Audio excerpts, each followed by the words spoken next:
Alright, I'm going to videotape this while it's laying down the general design of the Star Wars AT-ST walker. You can see the outside skirt all the way around, and then you can see the frame of the it's a card, it's a kit card that all of these little pieces that are printing will be snapped off or cut away and then assembled. So I'm just videotaping the layout here. It's laying out all the individual parts, and this is the very first layer, the very first time it's laying filament on the table to produce the card, the kit card, the walker, the AT-ST walker card. And so far it looks like it's doing okay. I don't really want to mess with it. I don't know what to expect to see, but as long as it's not leaving any filament behind, I figure it's doing okay. Let's see if there's any hanging on the nozzle. Sometimes if you look at the nozzle itself, and if you see any filament hanging there, that's not right, because all of the filament should be on the table. Nothing should be left behind. Nothing should be on the tip of the nozzle at all. And so far it looks okay. So as long as the extruder is pushing filament out of the nozzle, it has to go somewhere.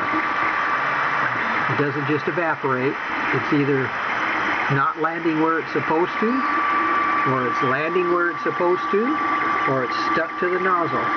And so far it doesn't seem like it's stuck to the nozzle, and the filament that it is extruding seems to be going down properly. We can kind of look at the extruder here. I made a knob for it so that you could actually see the retractions as well as it's going in the direction of the print itself. So when it's going rapidly backward there like that, that's retraction. And retraction removes the pressure of the filament in the Bowden tube and down to the nozzle. You need to relieve that pressure so when it goes to the next print, it doesn't drag filament across, creating strings.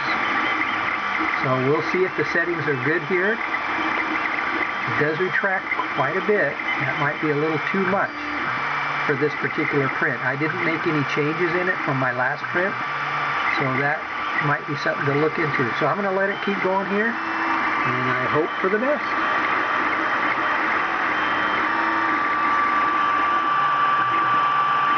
And as you see, there's no messy-ass glue stick or anything required, and of course no brim.